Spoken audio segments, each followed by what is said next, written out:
Late summer is when the kids start returning back to school. Parents are checking off all those back to school lists with supplies and after school activities.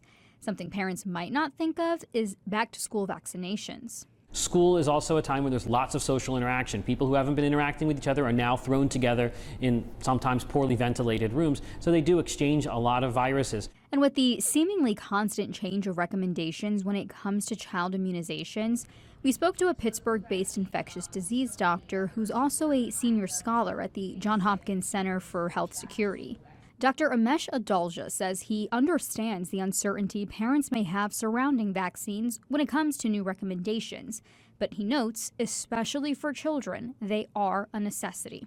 Children are exposed to a lot more in terms of infectious disease because they have so much more social interaction than adults. I think about new vaccines the same way I think about a new iPhone, that people should be really clamoring for this technology because it's a way that we exist in a world where there's lots of infectious disease threats. But what are these new recommendations and changes, and who's making them?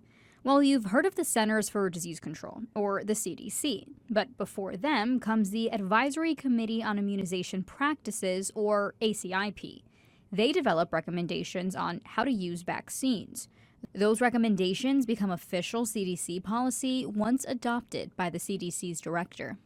It's a bad precedent when ACIP, the big advisory committee, is making decisions not based on science, but based on the political mood of the moment. As of June 2025, U.S. Health Secretary Robert F. Kennedy Jr.'s newly appointed ACIP upheld recommendations for the fall flu vaccination to be administered to anyone 6 months and older, as long as the shots are completely mercury-free.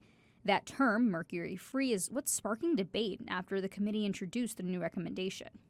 The only flu vaccines that people get, for the most part, are mercury-free. Only about 4% of the flu vaccines given in the United States come from a vial that has that mercury preservative. That preservative is called thimerosal. It's used to protect vaccines free from germs.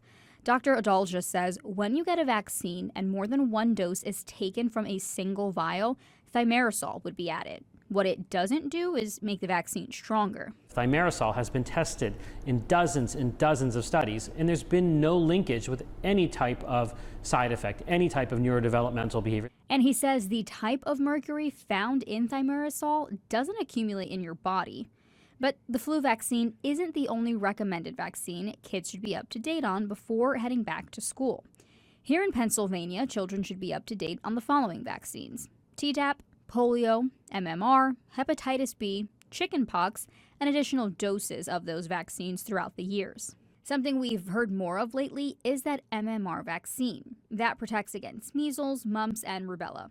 Measles is something the public has heard more often. Secretary Kennedy, back in April of this year, called for people to get the measles vaccine, while at the same time claiming it hadn't been safety tested. But in that same month, after visiting Texas, a state that saw a deadly measles outbreak this year, Secretary Kennedy posting to X, saying in part, quote, "The most effective way to prevent the spread of measles is the MMR vaccine." As of July 8th of this year, 1,288 confirmed cases of measles were reported in 39 states. Pennsylvania is one of those states. A lot of us don't remember a time when our classmates had measles or were hospitalized for measles. And that maybe has gotten parents to think, well, maybe these aren't that valuable in 2025, but they are. Measles is the most contagious disease that we know. One person with measles can infect 10 or 15 other people. It spreads through the air. And measles is not a benign infection. 1 in 5 people get hospitalized, 1 in 20 get pneumonia, and 1 in 1,000 might die from measles. Dr. Adalja says if your child is fully vaccinated against measles and there is a measles exposure in the classroom, to rest assured that your child probably won't contract the virus. He says to not panic going back to school and continue to find trusted resources. He recommends the American Academy of Pediatrics or your state or county health department. Yasmin Rodriguez, Pittsburgh's Action News 4.